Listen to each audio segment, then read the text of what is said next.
Hello, in this video I'm gonna show you how we can change the lock screen wallpaper on Motorola Moto G04 and G04s.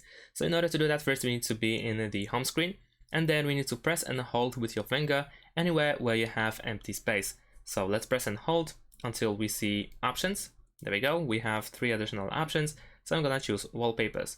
Now on the left side we can switch to lock screen, there we go, and then here we have change wallpaper, so let's tap that. And now we have some options. You probably want to go to on device wallpapers, and then we can choose any wallpaper that we want to set as the lock screen. So I'm gonna choose this one, and this is how it looks like. So let's say I want it like that. We can also use the preview of the full screen, and we can see how it looks like. We can go back from the preview, and then we can set the wallpaper by using this tick over here in the bottom right corner. So let's press over here, and then we can choose lock screen or home and lock screen. So let's choose lock screen in this case, and there we go. And that's it. Thanks for watching. Leave a like and subscribe to my channel, and see you in my next videos. Bye.